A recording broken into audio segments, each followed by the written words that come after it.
Oops, I guess I'm here. I'm here. I'm here. I'm so sorry, you guys. I'm here. I'm here. What is going on? What up? Let's see. How is everybody? This fucking group chat is like killer. Anyway. So, what's up? Yo. So, check this out, right? So I hope everybody had a great weekend and a kick-ass beginning of the week. My week was a little I can't really describe it, to be honest with you. My week has been a little fucking out there because everybody knows I'm in class. I'm going to class for this law enforcement and all this other happy shit, right? And it's amazing right now. I love this. I like the group of people, and a couple of them, of course, I'm still kind of nervous about. But that's not here nor there. So look at my Crocs, boy. So I'm actually um in this class, and there's like several other people. Of course, there's like 30 something of us in this class, and this class is uh we're all in the same boat, right? And I tell you what, man, I cannot get over this past instructor. Nice guy. I mean, I think he means well, but man, he really butchered one of my comments that I had for him, or like a whatever, because I wanted to understand it. And he really just butchered it, and everybody was talking about it. And I was like, man, listen, bro, I'm not even going to say anything anymore just because you're just being kind of odd about it. And that was it. So I just left it alone. The name of the class, though, is Community Relations. And it's a great class. Um, but I think it could have been a little bit more structured just because of the simple fact that there was so many people that were just as lost as I was. And it was it was not a fun time. It was not a great class, to be honest with you. We learned about our stress, I learned about um I think that's about it. There's just kind of really, and then we had a test today and I couldn't understand the fucking test. I was like, this is bullshit. I really hope it gets better. And throughout the week, though, man, it really did not get any better. We were all just equally lost. And I thought, this is absolutely terrible right now. So we of course we did it.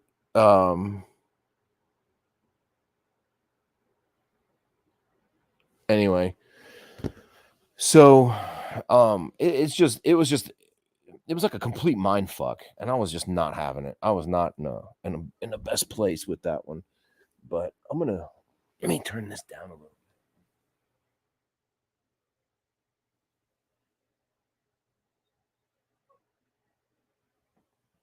Can you hear me? Is everything cool? Can y'all hear me? I hope y'all can hear me. I think y'all can. I can hear me, so I think y'all can.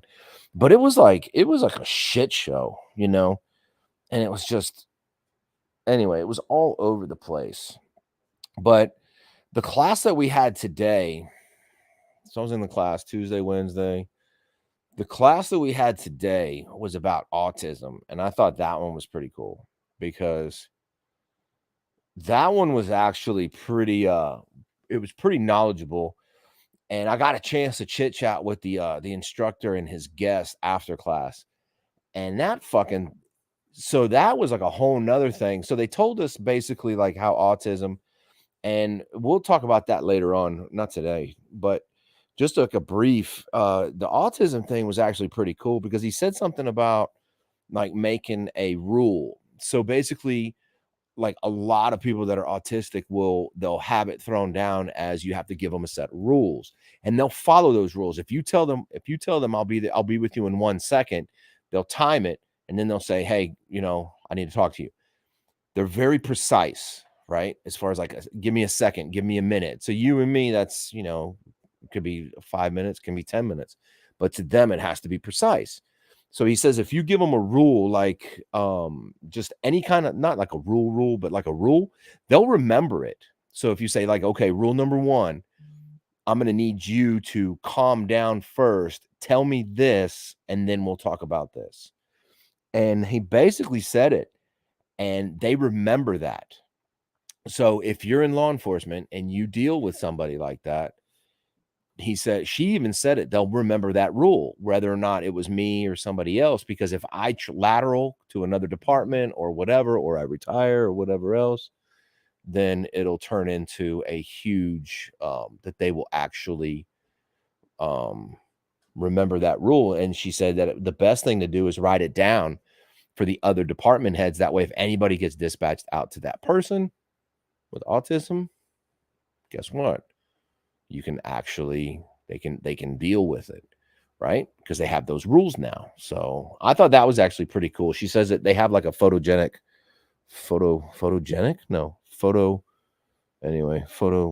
memory or some shit. But like, these guys are just crazy. Hold on, they're blowing up.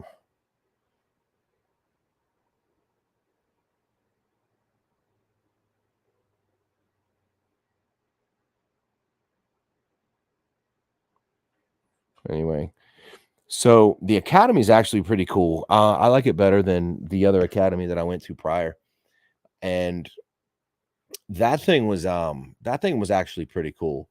But this academy is actually, I dig it, but I dig it better because what they're doing is they're taking like all of the classroom stuff, they're knocking out the classroom stuff first, and then we go into the Big Daddy. We go into all the hands-on for the last part of it, and then it's adios, muchachos. Sorry, I'm late. You're good, man. You don't need to apologize. You are good. Yeah, you and me both, Alicia. I wish I had a photogenic memory. But it was pretty cool to actually understand it. So what was neat was that I actually talked to them, and they're going to be a guest on I'm going to get them both a guest on the show eventually. I think that would be cool. And we do have a viewer. I believe Matt Blackstock is I know he's autistic. I'd like to get him on the show with them. That way it's all, because he's nervous about the police. And you'd be surprised how many people that are autistic are nervous about police, because it goes from like the flashing lights, but they're attracted to shiny things. We wear our badges and everything else. A lot of times if they're runners or whatever, they call them runners. If they run, first thing you do is you check water, because as the sun reflects off of the water, of course it's shiny, and they'll just go out there, and uh, they have a high pain tolerance as well. Right. It was just some really cool information to understand it. It was really neat to see and everything. But I decided, so tonight we actually yeah, it would be great to have everybody on the show. And in April is um National like Autistic Awareness Month, I believe. It's like Wave Your Blue, and it starts April 2nd. The reason why is because, of course, April 1st is April Fools, and so they started on the 2nd. So it's April 2nd, and it's the whole month of April, and that's going to be um the cool ass Show Your Blue and everything for Autism Awareness Month. But so this show tonight is actually it's probably going to be short tonight, which is fine. But have you guys ever heard of like the broken window theory? Now, the broken window theory is basically that the broken windows in like abandoned buildings generate more crime, graffiti, crime, drugs, everything, because of these rundown buildings with, like, of course, like broken windows. right? So that's like a theory that's popped up. And don't take my word for it. It's actually just this. It's a piece of paper that we had actually handed out to us during this class. Was it this class? Probably not. It's probably another class. I just held on to the paper. But basically the thing says, do more broken windows mean more crime? What do y'all think? You think that broken windows mean more crime? Like, do you think that in your suburbs, in the city and all that, do you really think that broken windows, graffiti, and all that just generate more crime? What do y'all think? The polls are open.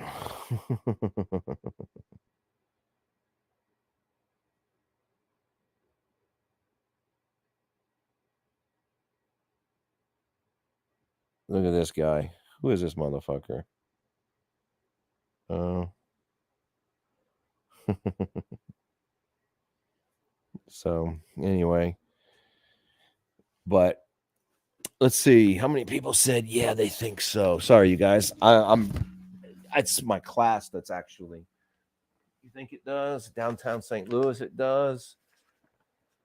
So you think so, right? So check this out, right? I'm going to read this to you. So more than 35 years ago, researchers theorized that graffiti, abandoned buildings, panhandling, and other signs of disorder in neighborhoods create an environment that leads people to commit more crime. Now, I don't know who the researchers are. They're probably like these. I don't even know. They're probably professors that don't live anywhere near abandoned buildings. They probably don't work anywhere near abandoned buildings, and so we're just going to take their word for it. In the broken windows theory, as it comes to be known, such characteristics convey the message that these places aren't monitored and crime will go unpunished. The theory has led police to crack down on minor crimes with the idea that it will prevent more serious crimes and inspired research on how to disorder affects people's health. So now it goes into people's health.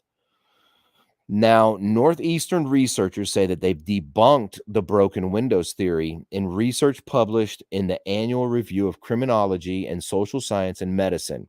They have found that the disorder in a neighborhood doesn't cause people to break the law, commit more crimes, have lower opinion of their neighborhoods, or participate in dangerous or unhealthy behavior.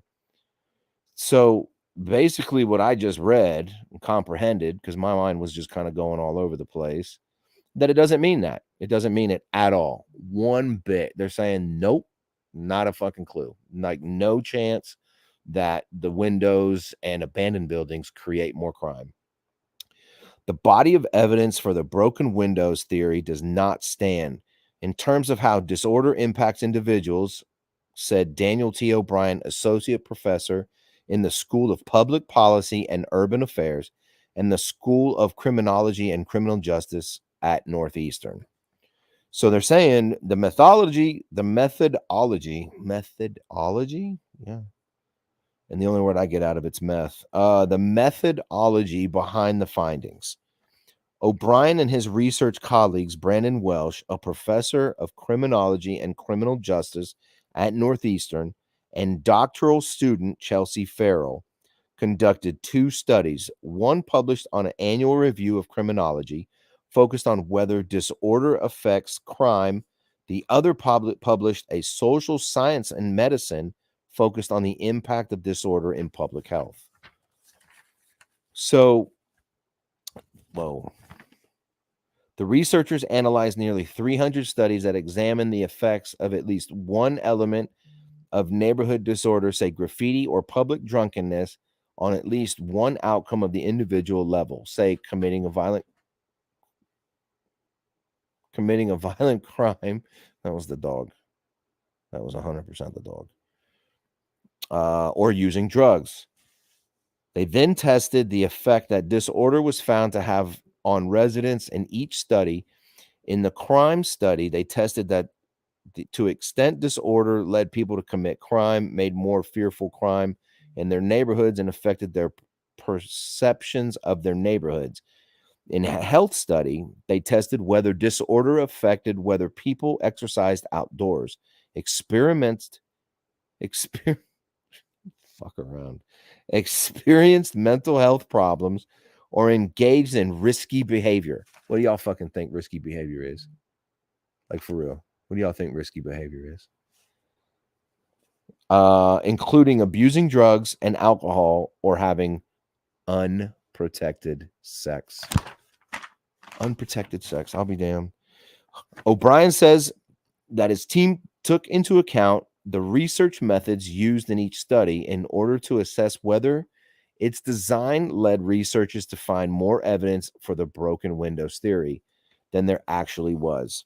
The Northeastern researchers said they found two widespread flaws on how past studies they found evidence for the broken windows theory were designed.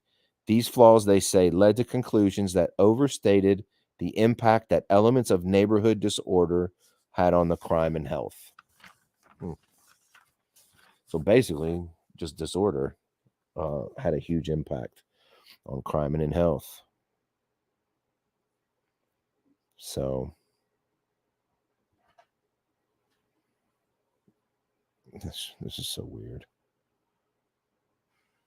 Anyway, so pretty cool. It was actually a pretty cool little finding. Oh my goodness, I got to sit up and read some of y'all's comments.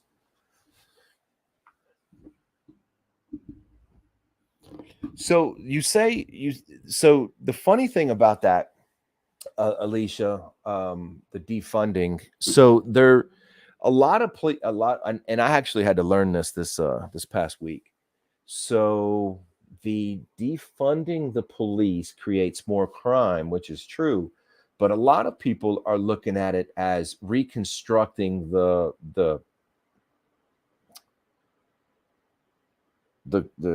system, right? So like what they're meaning by the reconstruction of it is having more like healthcare officials, like mental health awareness and everything else. Not just go like basically we would go with them to the house that would have a mental health issue, but um, it's really hard because then you don't know nobody knows what we're getting into. Nobody sees it. Nobody knows it. We don't know what's happening. It all depends on the RP, which is your reporting party. So it all depends on the RP calling in and saying, "Hey, listen, there's a mental health patient, blah blah blah." So, and on top of that, I think he or she is autistic. Not saying that autism is a mental health disorder or disease or anything else. It's just how it was classified. So if like a neighbor doesn't understand, right? So if the neighbor calls in, it's good for the RP to throw out there and say, "Hey, listen, we have this issue." But then if the dispatcher doesn't put that part in, guess what? Police show up at the house like ready to take on a guy that's got a mental health issue and he might be on drugs or something because that's the first thing everybody thinks of. So then you've got all of that going on. So then you're like, well, they need a healthcare professional, not just the police. Well, then like 5 fucking cops show up. Well, because after hours at 2:30 in the morning, you're not going to get a healthcare professional, especially one specializing in mental health. I mean, that's just the reality of everything. What's up, Nick? So when that being said, you kind of sit back and you're kind of going, well, then now what? So now you just leave it up to the police to just deal with it. And it's, we're not healthcare professionals. We're not really trained in any of this. We just have the basic knowledge of it. Right. So when you have that happening, it makes like a recipe for disaster. It can be a recipe for disaster. So I don't know. I'm just going to do my job the best I can. And that's why there's a lot of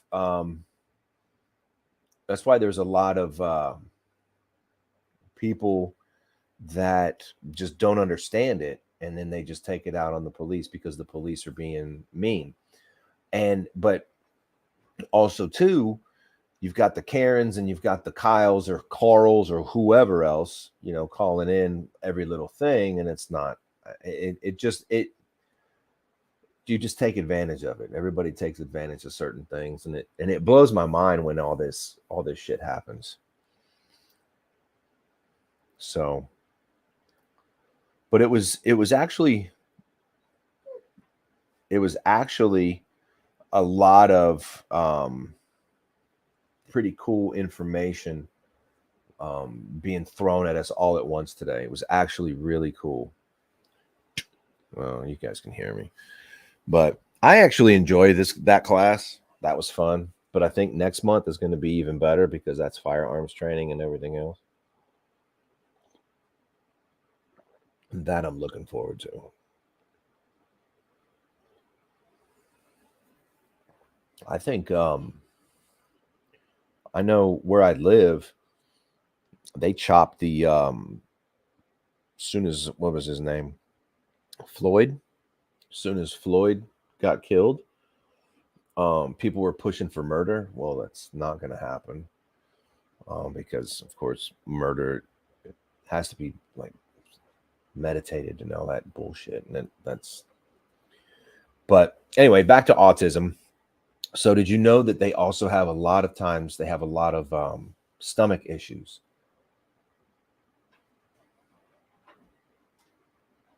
It's pretty intense. So they tell us that when we handcuff people, to make sure that we have to make sure that when they're on the when they're on the ground and they have their hands, let's say they have their hands handcuffed right here and they're laying on it, the abs and everything is not developed and everything. So anyway, all right, you guys. So I'm gonna go ahead and cut it off. I just wanted to give you guys some tidbit of information. I told you the show's not gonna be too long, so I appreciate it. Thanks for hanging out, and I'm gonna do a little bit of reading, do some more research, and I will see y'all next Thursday. All right, later.